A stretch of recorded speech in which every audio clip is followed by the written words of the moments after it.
Hey guys! So, in this video we are going to talk about what it takes to be a professional programmer. So let's get into it.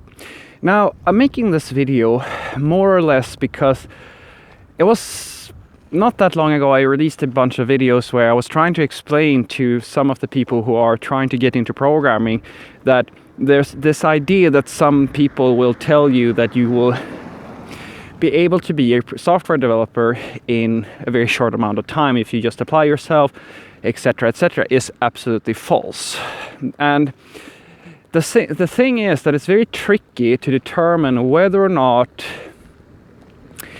people will try to convince you that becoming a software developer is some type of easy thing. If it's tricky if they are just not clear on what professionals actually do and what the requirements for being a professional software developer actually is, or if they're just trying to pull your leg and do the TV shop thing where they're trying to sell you some weird stuff that you will pay for, and then you will believe that in a very unreasonable amount of time you will get a six-pack, for example.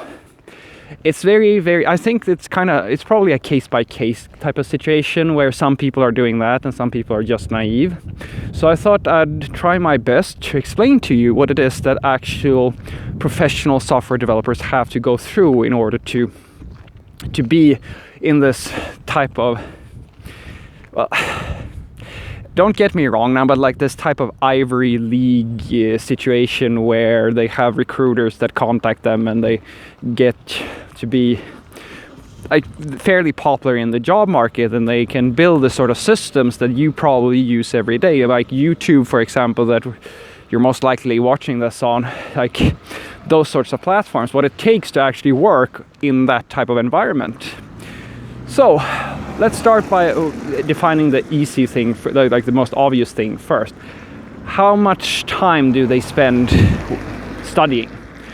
I can tell you now that when it comes to figuring out the hard requirements for being a professional, the easiest way you can figure that out is by simply going to the job posting sites and look at what the requirements are for the people who are looking for programmers. And then you will get a very good understanding of what it takes to be a true professional. There are exceptions to this rule, and the easiest way for you to kind of understand that exception is by me just explaining it to you. So, there are varying degrees of programmer, and this is something that happened not that long ago, at least in my opinion.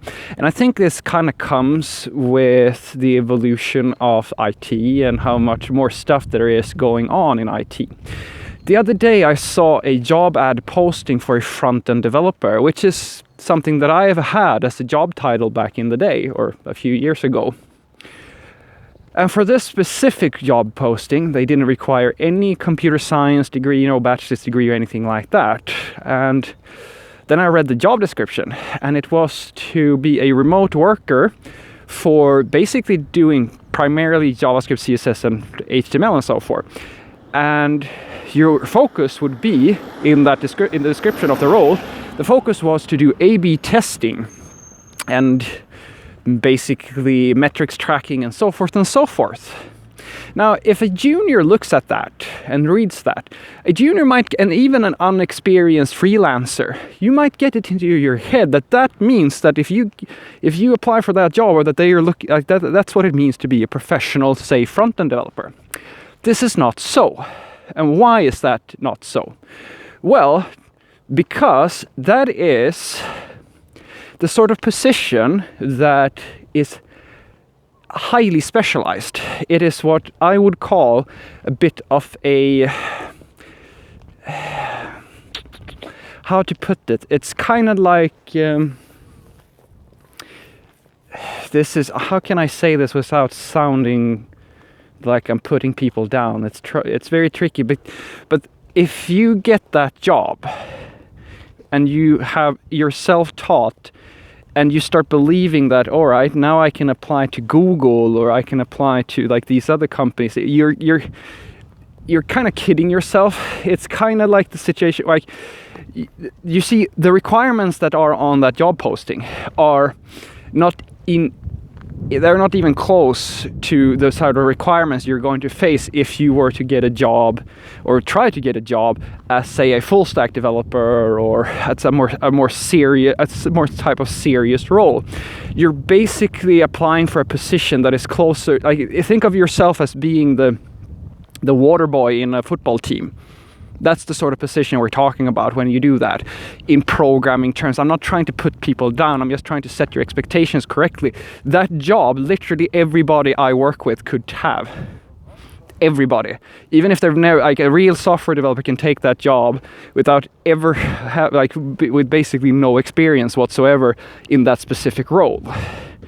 And that's a good thing and a bad thing depending on how you look at it. I mean, it's a great, if you, let's say that you're completely self-taught and you don't have this need to, say, become a hardened veteran type of software developer, and you just really you just enjoy doing JavaScript and CSS and HTML, and you just want to do that for a living. You don't really care so much about what you do. You just want to do software development. Then that's perfect. I mean, you're still going to get paid. Does it really matter if you can, I don't know, brag about having a fancy computer science degree? I don't know. It depends on you if you think that's important or not. So this is why I try to tell people, that we have to make a distinction between what knowing how to write software, what that actually means, and what it means to be a true professional. A true professional software developer it's different from just knowing how to write code. That's the sort of thing that you will see, job postings for people who just know how to write code. That's the sort of thing that you will find, where they don't require you to have a degree of some sort, but usually, then you should know that this is the norm. It's much more common if you're applying for a real software engineering type of position, that there's a hard requirement for you to at least have a bachelor's degree in some type of relevant computer engineering or computer science, something like that. That requirement is there because the stuff that you're going to have to do in that job is more serious. It requires more skill. In general, it requires more of you as a person or as an engineer than these other jobs. And that's where the confusion comes in, I think, because it's all software. You don't understand that some things are much more complicated to do if you're a junior than some other things. It's think of it as the same thing. It's the same thing for athletes. If you're going to find situations where just being, like, take a personal trainer, for example. That's a great example. There are personal trainers who are just regular people who got a degree, and I mean, they're not especially fit, and they still make some money. And then you have like professional athletes or like superstar trainers who are like being paid like a lot more because they were in the Olympics or something like that.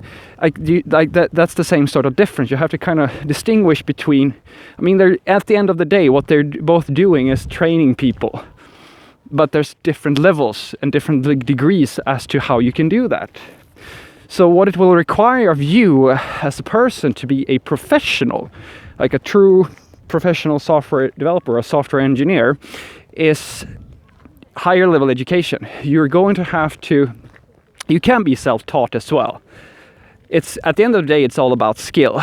The requirement that you have to have a computer science degree, it's usually, in my opinion, it's there because there's because of this issue I'm telling you. Like, there's so many applicants that apply to different programming jobs because they've watched a few boot camp videos and now they think that they are software developers.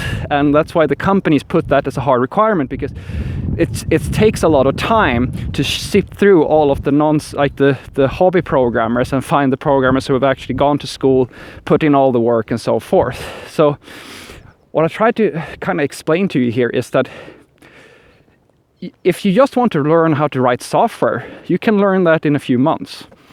That's not a problem if you really want to. But if you want to be a true professional, that's going to require you to most likely invest between 1 to 5 years of your time to be a true professional.